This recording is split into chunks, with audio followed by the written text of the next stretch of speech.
Okay.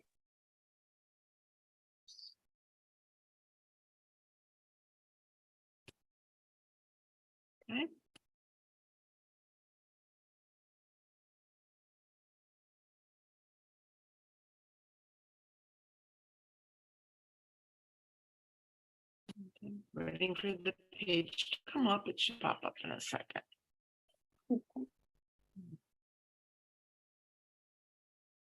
Okay. Awesome. All right. We are live, and folks, if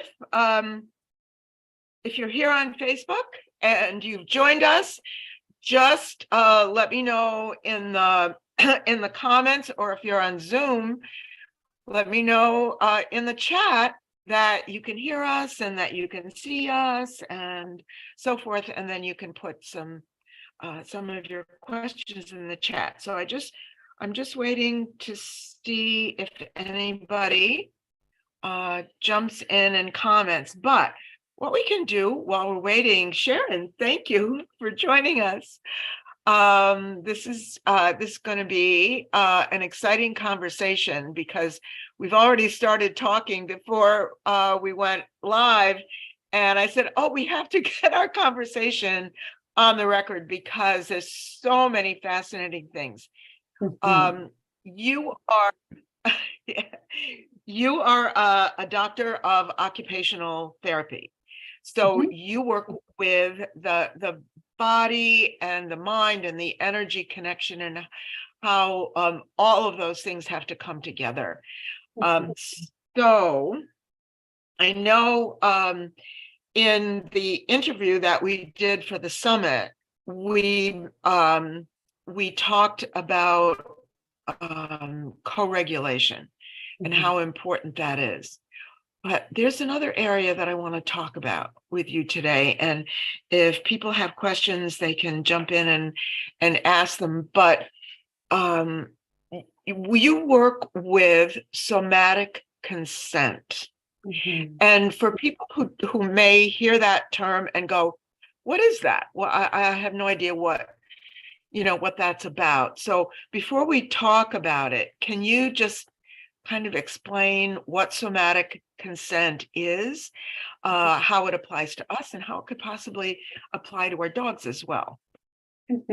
Yeah, thanks so much, Marilyn, for that question and for this conversation.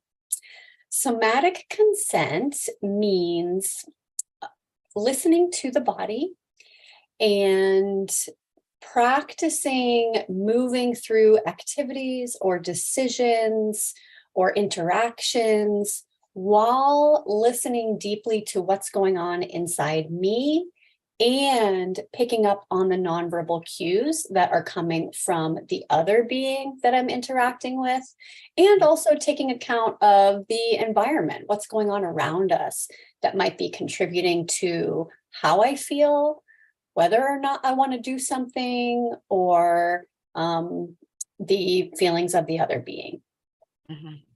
Yeah, and we are so affected by the environment that we're in, whether it's, a noisy or a quiet one, a busy one or a calm one, or maybe things going on that we find upsetting or distressful. We are so influenced by our environment, and we sometimes forget that the dogs are also really impacted by the things going on around them. So how can we use this concept of somatic consent to support our dogs that have a tendency to become over aroused or react with stress to things that they could choose to be more calm about? Yeah, I think I'll give you an example. I think that will be the best way to help everybody to understand this concept. So the other day, I had a friend come over to learn about taking care of muggins so that he could stop by when I have to go out of the house for a lot of hours, and my friend can come by and take muggins out and feed them and that kind of stuff. And so when the friend arrived, I had just finished a session with a client and I had a migraine. And Muggins was very excited because Muggins loves this friend. And so my partner, Tom, was helping Muggins by doing some exercises with them. And then I kind of like came into the room and was like, okay, all of this is happening. And our plan was that we would show the friend how to walk with Muggins. And so we started to follow through with that plan. And for maybe like 10 minutes or so, I wasn't taking into account that I had a migraine and I needed to maybe do this another time because I can't think when I have a migraine. I need to not hear any sound or be around lights, and I just need to rest. And I wasn't taking into account that, you know what, Muggins is too excited right now to go for a walk and we need to do something different. So I was like going through this plan, and as we're going for like starting to go for the walk, Muggins is pulling on the leash and I'm saying, no, Muggins, we don't walk that way. And I'm taking a moment to do some exercises and get them to reorient toward me. But then I noticed I said that several times. No, Muggins, we don't walk that way. No, Muggins, we don't walk that way.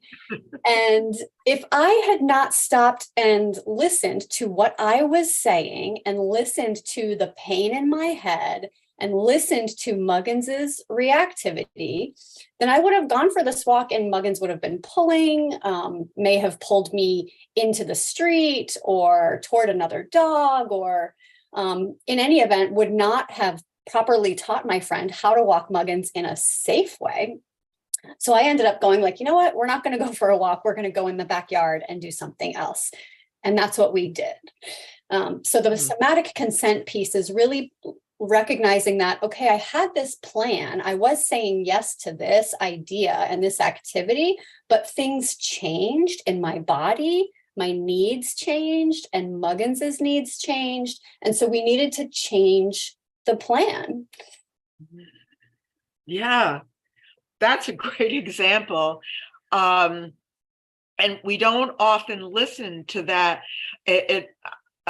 Other than a migraine, maybe what the dog is doing, you're starting to feel frustrated, which is understandable because if you don't have the tools or the skills to manage it, or if you feel like you're losing your connection with the dog, you could start to feel frustrated, upset, guilty, embarrassed, maybe if you're out in public and the dog is misbehaving. So how can our feelings, if we get to that point and we don't make a change the way you just suggested, if we don't make a change, if we still pursue down that path, even though we're feeling that, this just doesn't feel good, I don't like, the way I'm feeling, I don't like the way the dog is reacting, how does that impact the dog? And we know that we know it's not going to end well, but why doesn't the dog think, oh, my person is getting upset, so I better behave? Why don't dogs think that way? That's a really good question. And I think a lot of us expect that it will go that way, right? Yeah, they will adjust to us. Mm-hmm. And I think that part of the reason is because we are the parents, right? We're the ones who are making a lot of the decisions, controlling the resources, giving our dogs guidance and telling them what we want from them. And so then when we feel afraid or stressed or frustrated, the dogs pick up on that. They can smell our hormones change. They can hear the difference in our voice when we speak in a frustrated way versus a calm way. They can see our facial expressions tense up. And they can feel the tension in our bodies by feeling tension on the leash, or see our shoulders go up by our ears. And so think about if you were a kid, or maybe think of your relationship with your employer. right? Somebody who has authority over you, if they are stressed, do you then say, oh, let me help them? Or do you then go, oh gosh, if they're stressed, then I'm not safe right now? Yeah. Yeah, of course. And, we think about the way our dogs are acting, and we expect that they are going to read our minds, and actually they do. And what they do pick up on is the true feeling that we have. And that's why, I say to people, you can't lie to your dog. You can't say one thing and try to act a way that doesn't come from what you're really thinking and feeling in the moment. So, and the reverse of that works too, is that the dog sense whatever we feel. And if you're, if you can take a moment, take a breath, pause, and we talk about empathy and compassion with their dogs, and understand that the dog has an emotion that the dog is struggling with as well. You're struggling with your emotion, and you know how that feels. And recognize that the dog is struggling too.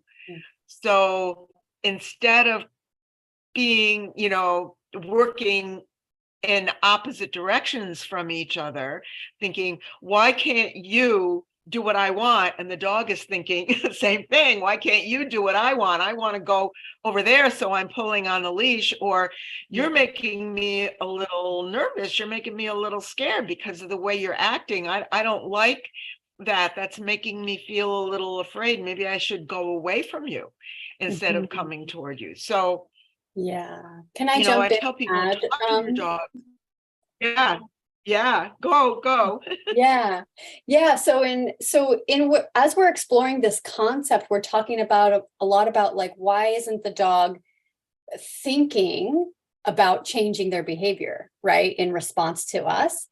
And a lot of that stems from the fact that when there is fear involved, and at a certain level of sensory processing as well, there is no thinking taking place.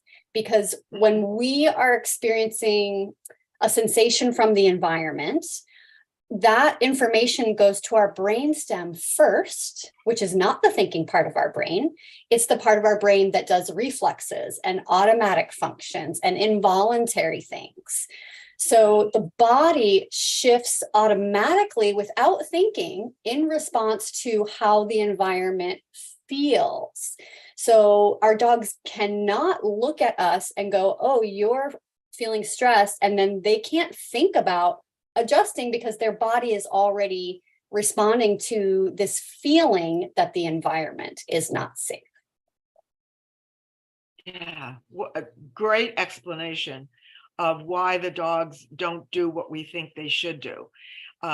Many of us, and people will say, well, I tell my dog to look at me, to sit, I offer food, and it doesn't help, it doesn't work. And what you just explained is the reason that it doesn't work, because the dogs really can't. Can we talk a little bit about how the body reacts first? You said that what happens in the environment goes to the brainstem, and there's automatic reactions. So that's all happening in the body.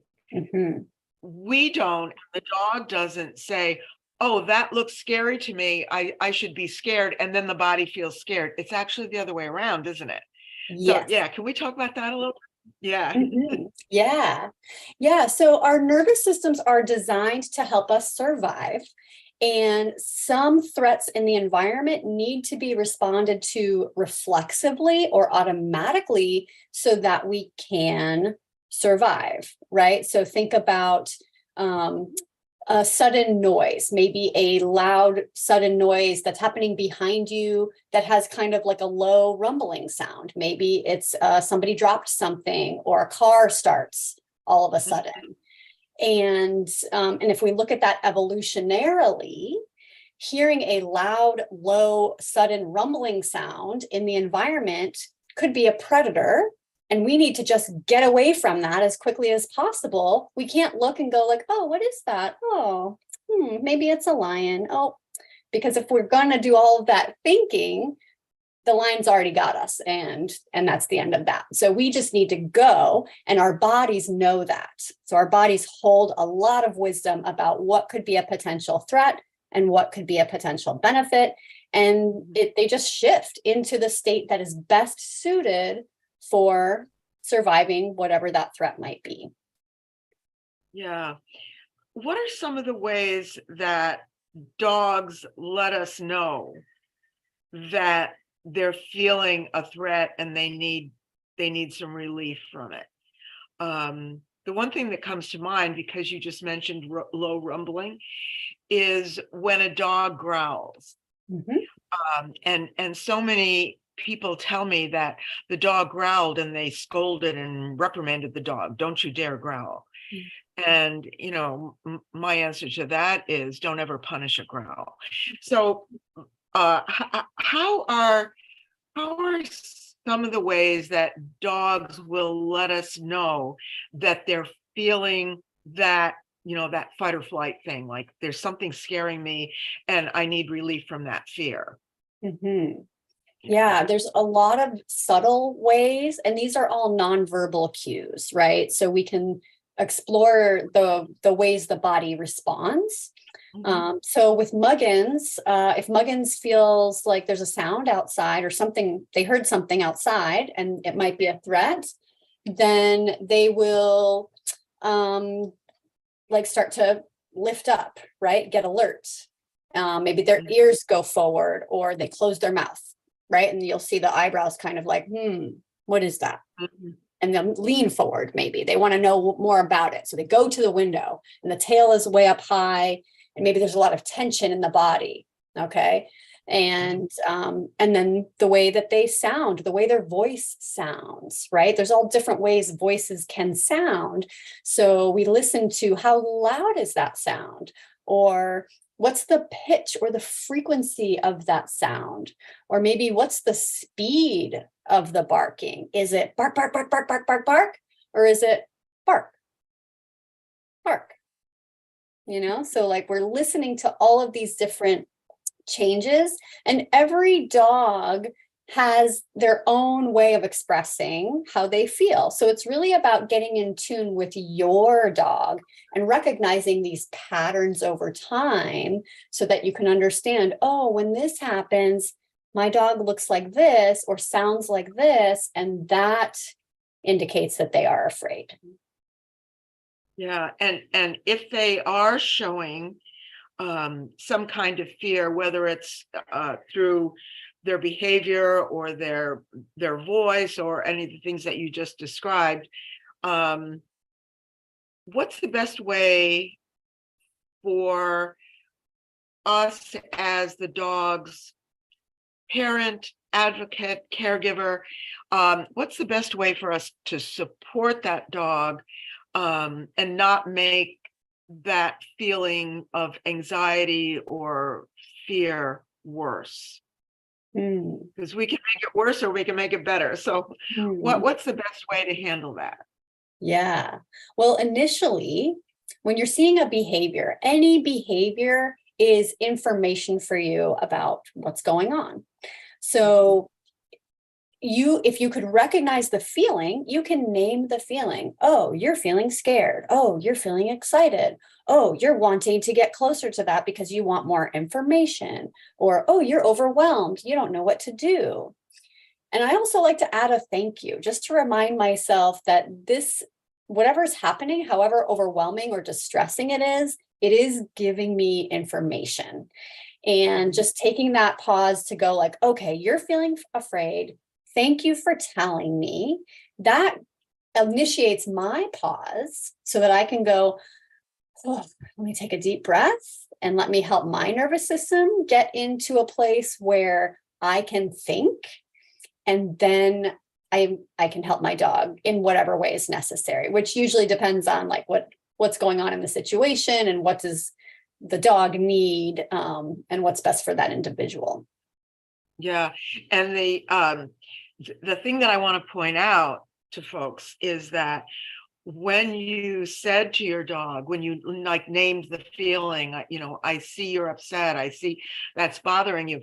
There's no instruction there. We're not saying to the dog, don't feel the way you feel, because that thing is not scary. Even though it feels scary to you, don't feel that way, because I know that it's not scary. And that sets up a disconnect, right? So I just want to really emphasize for people that your approach, you're not telling the dog how to feel. You're validating that the dog does feel this way. And that's a huge difference. That's enormous. And if we put ourselves in that position, if you're worried about something and someone says to you, well, stop worrying because there's no reason to worry. Or if the person says, oh, I see that you're really worried about that, which feels better, you know? So, so after doing that, after naming that feeling and taking that pause yourself, so that, we talked about the pause, there's the thing that happens and there's the way we react to it, but there's a pause in there. There's a moment where we have a choice. So when we go into that pause or take a breath, what's the next thing that we can do? Because the dog is there, the dog is still upset. We've said to the dog, I see that you're upset. So what's next? What can we do after that? So I like to think about distance. So if there's something scary in the environment, I think about how can I create more distance between my dog and that thing? Can I move us away from it? Can the thing be moved away? Is there anyone who can help me? Is there anyone in the environment I can ask for help? Can I ask, is it a person that my dog is afraid of? Can I ask them to not come closer or to move away? Can I get a piece of cheese under my dog's nose and lure them away from whatever that is? So that's like the first thing that I think about. Right. Yeah. Distance is your friend, right? Distance equals safety, and also movement is safety. So getting the dog to move to a place where he feels safer is really great too. And people are well-intentioned, but they often don't understand that what they're doing is making the dog's anxiety worse. So if I can, I've shared this story before, but, I have a COVID puppy who's 3.5 years old now. And he's not been socialized to strangers for obvious reasons. So we went to the vet's office and there was a very nice man who happened to be really big, tall guy. He wanted to make friends with my dog. So great big guy, leaning over, reaching toward the dog, and the dog was having none of it. I know that his intentions were best, and I had to ask him nicely, please stop. Don't, stop, because he just isn't, he's not ready for that yet. So how can, in terms of greeting another dog, greeting a friend's dog, how can we tell whether that dog really wants us to reach out and pet him and make friends, and whether the dog is saying, nope, no, thank you? And if that's your dog, how can we just respect that dog's choice in the moment, saying, nope, I don't want that person to touch me right now. And the dog has a right to that choice. Absolutely. So yeah. So the first thing I think about with physical touch and closeness is, instead of like approaching the dog and reaching for the dog, can I create a situation in which I'm inviting the dog to come to me? So again, we're creating spaciousness and distance. An example of this is when I do Muggins's hygiene care, I sit on the floor with my back against the wall. And that's the extent of it. And then Muggins can come and join me if they want or not. And it's not, anytime I'm trying to go toward them for hygiene care, immediately they're like, nope, I don't want that, because if I'm approaching, already I've taken away their choice, right? They don't have a choice if I'm coming to them. But if I'm sitting back against the wall, just going like, hey, I'm here, come hang out if you want, They have all the choice in the world. They can decide whether or not they come close to me. They can decide how close they get. They can decide which part of their body I have access to. Mhm. Yeah. Yeah. Yeah. And, so often, if you're out walking your dog and the dog is, pretty friendly to people, someone will stop you and say, "Oh, can I pet your dog?" Right. And we take it upon ourselves to give permission instead of asking the dog for permission. Mhm. And I think that's an important thing to keep in mind. It depends on whether the dog is ready for that person to touch them or not. And Yeah. how can you tell? How can you tell if the dog is ready? If the dog wants that person to pet. Some dogs are just so overly friendly that they're bouncing and jumping and so forth. Yeah. That may hide anxiety. So how can we tell? That's a great point. Yeah, because every dog is going to respond differently when they're uncomfortable. Muggins does get a little bit jumpy and bouncy sometimes, and Mhm. it looks playful. So it looks like, oh, my dog wants to interact. But what I learned about Muggins is that when they get jumpy and bouncy after somebody is asking to come closer, that's a no. Muggins is saying, I don't want you to come closer. So Mhm. the movement in the body indicates that the body is mobilized, which is the state that the nervous system goes into for fight or flight, Mhm. right? And so mobilization, movement doesn't necessarily mean playful. It can also mean I want to move away, or I'm just activated right now and I feel defensive. So Mhm. this is when someone asks to pet your dog, this is a huge somatic consent opportunity, right? Because sometimes we have to check in with ourselves. What do I want?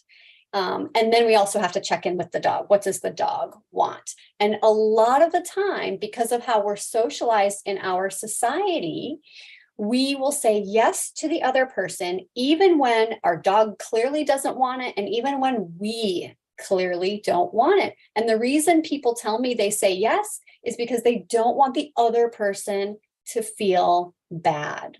But we're forgetting that I feel bad and my dog feels bad. And those feelings are more important than those other person's feelings in that moment. Right. Yes. That's a huge issue for so many people, because we've been so conditioned to be courteous and to be polite and to be friendly, especially where I live in the South. People are Mhm. hugely friendly. Yeah. And I'm from New York like you are, and when I first moved down here, I was just kind of bowled over by the fact that total strangers would stop and chat with you as if they had known you forever. Mm. So, especially where I live, we are so conditioned, and it's so difficult Mhm. to say no.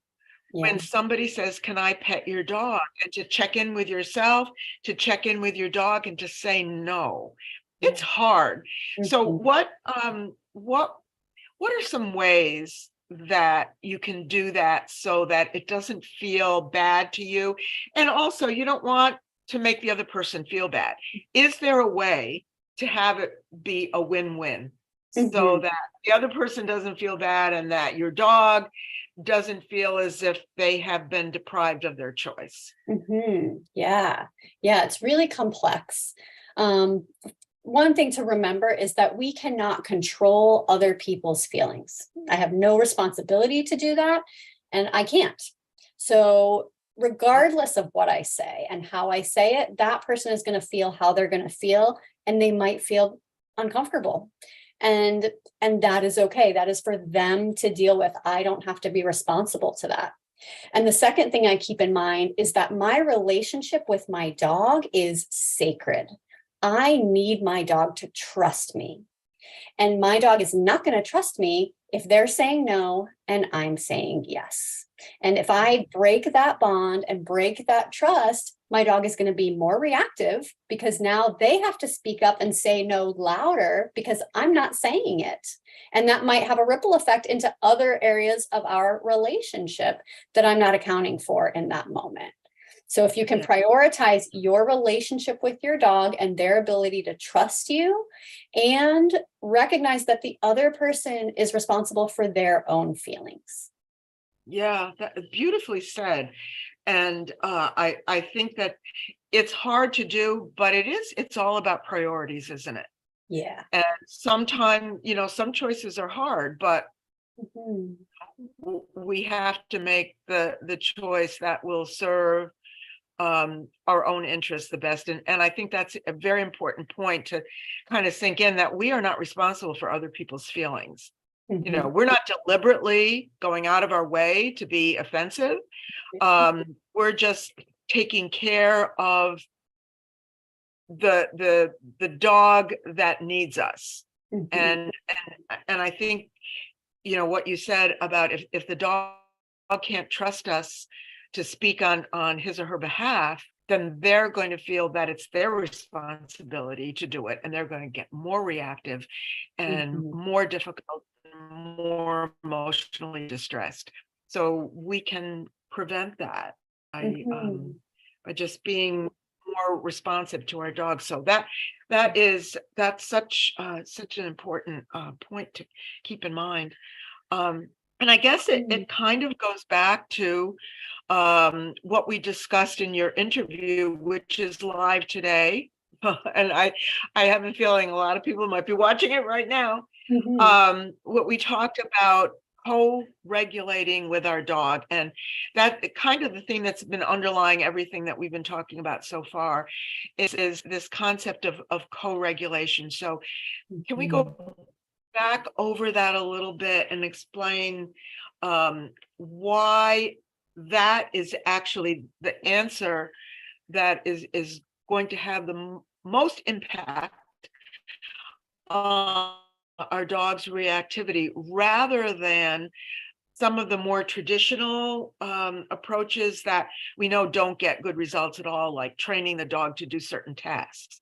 Mhm. We talked about the dog's brain not being in the thinking mode when they're upset, but how can co-regulation really, really be the answer to helping our dogs who are reactive?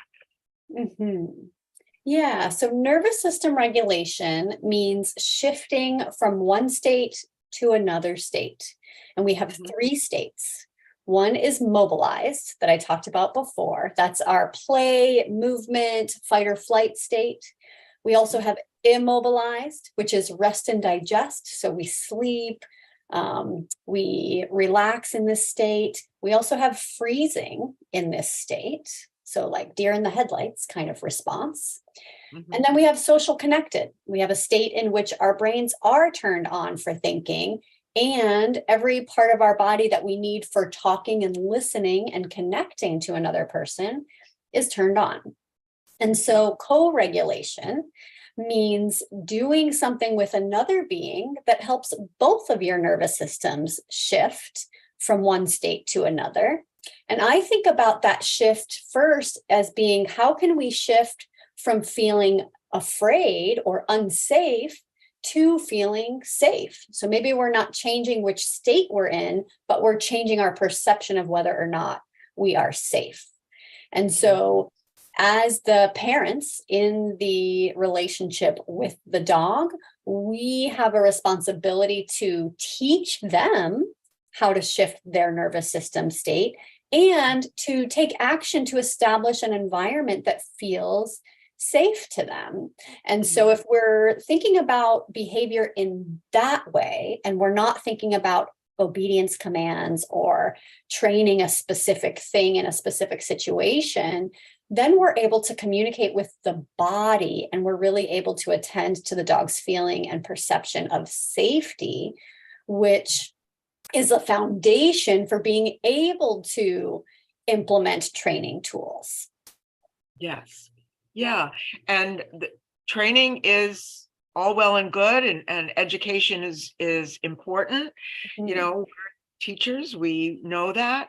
Um, but in order to get the most benefit out of learning, our brains have to be in that thinking, learning state. We can't feel unsafe or feel stressed, because if we feel unsafe, we find, because that's our survival. Yeah. So when dogs are feeling unsafe, and how can we bring them, how can we help them match our feeling of safety? We know that the environment is safe, but the dog doesn't know it. The dog's perception is not the same as our perception. Mhm.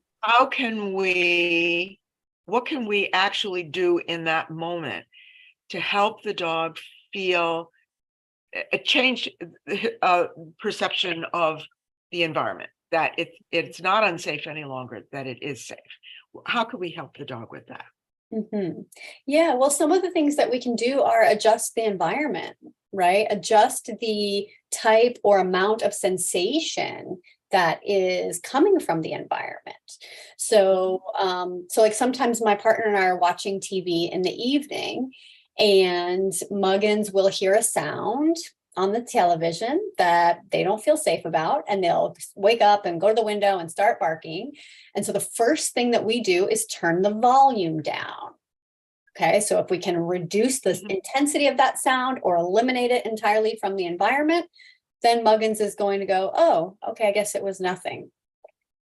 And then if Muggins needs additional help, then I might get up from the couch and do some sort of engagement with them. So I might validate their feelings, like, yeah, that was a scary noise, but I'm so sorry about that. I might use a movement exercise. I really like Leslie McDevitt's pattern games, because pattern games are structured and predictable movements, and that gives really good input to the dog that they are safe. So I might engage Muggins in one of those games and get them moving until they feel calmer and more relaxed. And then they might choose to go lay back down, and then I can keep watching my show. Yeah.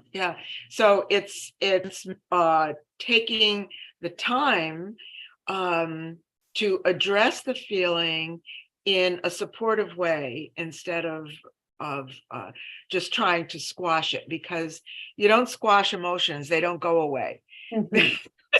Emotions are felt, and when the feeling changes, then the behavior will change also. So we need to address the feeling, instead of just saying to the dog, stop that barking. What you described of validating the feeling, yes, that was scary. I'm sorry that it frightened you like that. And I have found that when I do that, because as I mentioned, my guy can be reactive because of his lack of early socialization. And so if he barks at, like, if a delivery truck comes down the driveway, that's novelty, that's scary, he'll bark. And what I have done is try to condition him by acknowledging that that's something different. And yeah, I see that too. Look at that, when he's looking at it, instead of just scolding him and telling him to stop, we say, yeah, look at that. Yeah. And the good part is that if it's like a UPS delivery, he goes away. So he's nice. Yeah. so that's kind of a predictable. You mentioned patterns a minute ago. That's a predictable pattern. That great big brown truck shows up, and the man comes to the house and leaves something, but then he goes away. And he's gotten to the point where, I want him to watch that. Just watch that whole thing, because this is the way it works. This is what happens. And you can count on it. It's predictable. And that's a huge piece of it, right? That, that predictability that you mentioned, and that's the value of patterns. And patterns work against us too if we're not careful, right? And absolutely. Yeah. Predictability in like the environment, being able to know what's going to happen in the environment is important, and also predictability in knowing what to do. And I think that's a key piece, is like sometimes the dog is reacting because they don't know what to do. And that's contributing to that feeling of overwhelm. Yeah. Yeah. And, going back to the idea um, of how, getting the dogs to match our energy.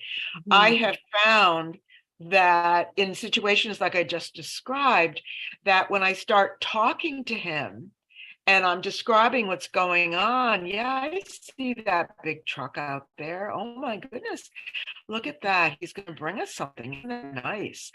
And the way I talk about it, I find that I'm feeling calm and the dog's excitement level just starts to go down.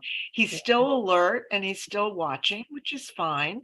He might still bark a little bit, but it's not that frantic barking. So I found that I can do that. It doesn't happen all at once. It happens over time. So just kind of an alert to people. Maybe you can talk a little bit about that. The fact that these kinds of changes are a process. It's not like a switch you flip on and off. It's, it's a process. Emotions are, things that are constantly in flux. So this is a process. Maybe you could talk a little bit about that. Yeah. The nervous system likes to learn about the environment, and the nervous system uses the senses and the sensory responses to remember what's a threat and what's not a threat. And so it takes many experiences of safety to override an experience that felt dangerous. And so that's part of the process, is we just have to have a lot of repetition in which things feel safe to counteract a negative experience. And sometimes we're building muscle memory, right? So like if we're wanting to use a pattern game, we've got to practice that hundreds of times so that the memory for how to do it is in our muscles, and then our brains don't have to think about it as much. So just doing that, practicing, takes time. Yeah. And, what you just mentioned, that it takes many positive experiences to override one negative experience. And I guess that's part of our survival instinct, that we really, really remember the scary things. Yeah. And it takes a lot of repetition of something positive to counteract that. So we can't expect our dogs to suddenly dismiss what they are convinced is a threat. They don't just dismiss it all at once. It takes lots of time and lots of practice. So yeah. All really such excellent points to remember. I'm just gonna see if we have any questions. Okay. Yeah.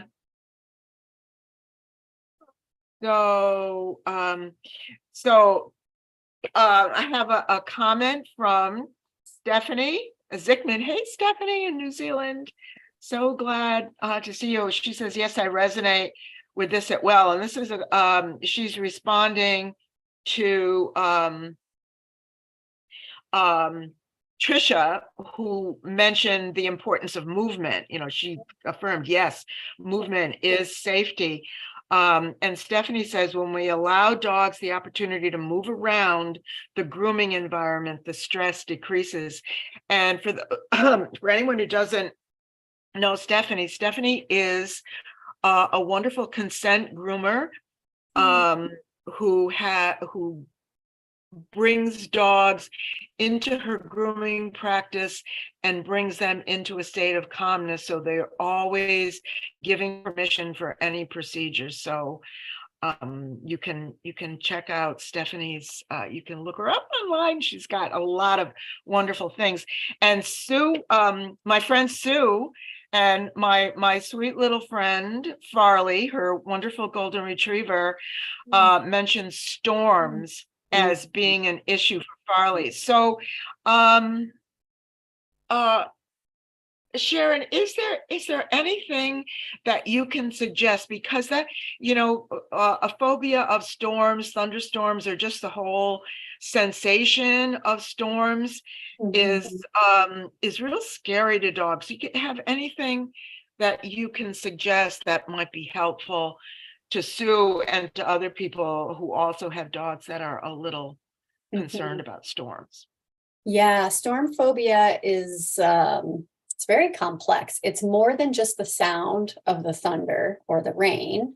It's also the pressure in the air that the dogs can feel. It might be the anticipation of having to go out in the rain and feeling the rain on your body. Some dogs are really uncomfortable with that because it's a type of like unexpected, unpredictable, very light type of touch that triggers our bodies to feel more alert and afraid. And then like with thunder, we don't know when it's going to happen. So there's that unpredictability of it. And so there are a lot of different strategies that you might take. I think one thing that's important to think about is like the level of intensity of the dog's fear. If they're really so afraid that it's disrupting their ability to do their normal activities like eat, sleep, socialize, play, then I would suggest taking the dog to the vet and exploring adding a behavioral medication to this repertoire, because sometimes the dog's nervous system is getting so mobilized and so afraid and so stressed that stress hormones are going through the body at a really intense rate and maybe for a prolonged period of time. And that can have negative consequences on the dog's body that medication could alleviate.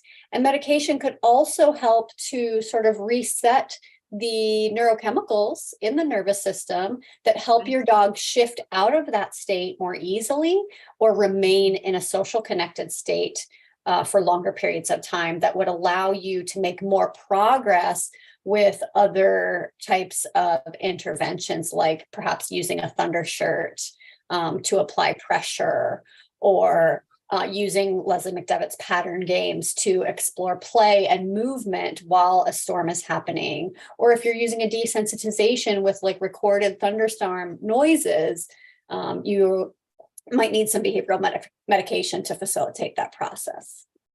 Yeah, those are all excellent suggestions. And you know, often there's to using medication, but if it's something that the dog needs and will support the dog going forward and facilitate the dog's recovery, then it's definitely something to look into. And we shouldn't just automatically reject it because we think that, you know, medication, you know, modern medications are not like the, you know, the older ones that kind of, you say, oh, I don't want my dog to be medicated.